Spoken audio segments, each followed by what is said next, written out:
As Ukraine and Russia continue to engage in war, it's important to understand which areas of Ukraine are most valuable from an economic perspective. So, from an economic standpoint, let's take a look at some of the most valuable regions in Ukraine and understand how the war is affecting them. In 2021, one of Ukraine's biggest exports was in iron ores, which accounted for $6.8 billion, which was just over 10% of its entire exports. Iron ores are so valuable because they're used to make steel, which is at the heart of the world's infrastructure. Bridges, cars, and even building beams are all made by steel. Kryvyi Rih is one of the most economically important regions in Ukraine. Kryvyi Rih is the largest and most important region for producing iron ores in the country. There's a rich history behind this part of Ukraine. During the height of the Soviet Union, it was one of the most important regions for supplying iron ore materials. This is one of the largest urban areas in Ukraine, with over 1 million people living here. Because of its economic importance to Ukraine, Russian forces have aggressively attacked this part of the world. And on September 14th, 2022, around 14,000 residents were impacted by the Russian missile strikes. Now, in terms of landmass, Ukraine is actually the second largest country in Europe, with very fertile soil which produces high quality crops. So it's no surprise that Ukraine is the world's largest exporter of sunflower seed oils and the world's fifth largest exporter of wheat.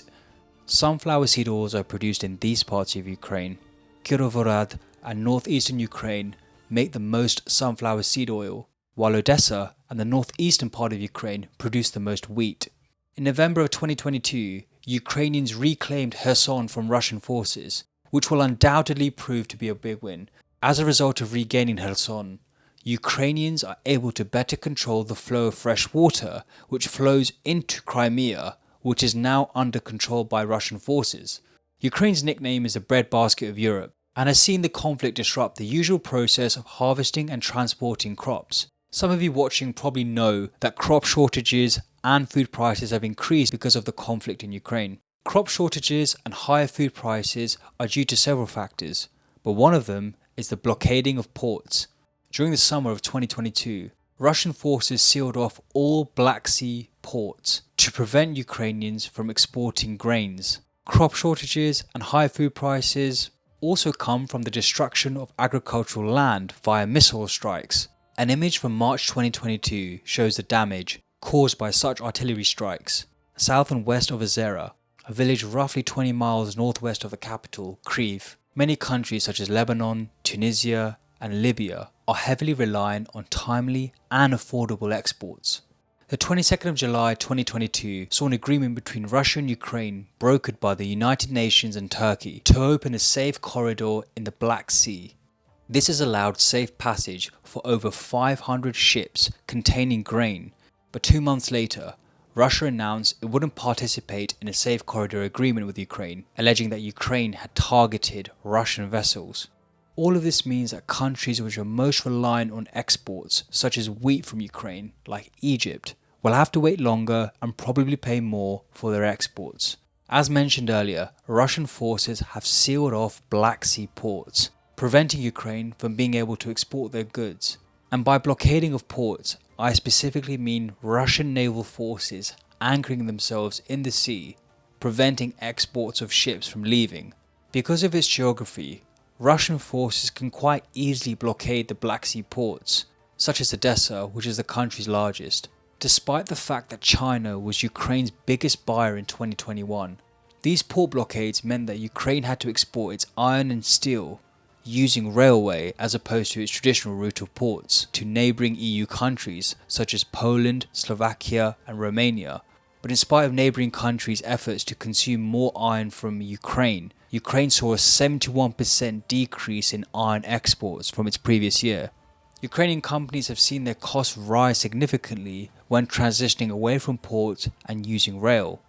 The increase in distance, fleet shortages, and limited infrastructure capability contributed to the higher costs associated with rail. Since 2015, Ukraine has completely stopped buying gas from Russia. Even so, Ukraine has pipelines, like the Soyuz pipeline, that goes more than 1,500 kilometers, supplying a third of the EU's gas. Nearly 2/3 of Ukraine's gas comes from within the country. The biggest gas reserves in Ukraine are onshore, mostly in the Dnipro-Donetsk region, with Kharkiv producing the most shale gas. That's why claiming Kharkiv in 2022 was such a big deal. As well as being a moral victory, Ukrainians may be able to leverage the millions and millions of cubic feet of gas reserves available.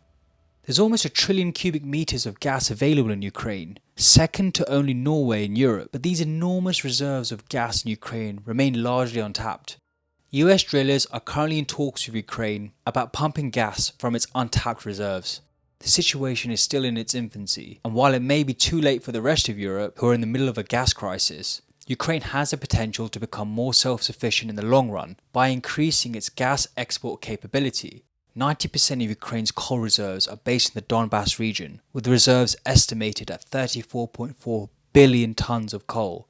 As a result of the abundance of coal, the Donbas region became the industrial center for Ukraine, where it also attracted Russian settlers to the area for work. Now this region is at the heart of the conflict, and its coal basin is largely inaccessible for the rest of Ukraine. As a result, Ukraine has had to heavily rely on the Lvov coal basin in the west of Ukraine. In light of the fact that almost a third of Ukraine's energy has come from coal, it is essential for Ukraine to protect this coal basin as well as its coal infrastructure around the country. Arguably the most important city in Ukraine is its capital city, Kiev. Kiev is Ukraine's undisputed economic center and home to the country's largest companies.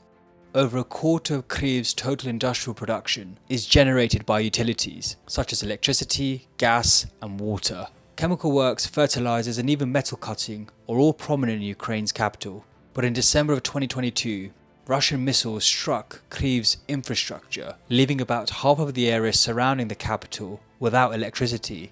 These types of strikes aim to weaken the capital city's infrastructure by cutting off electricity as well as water.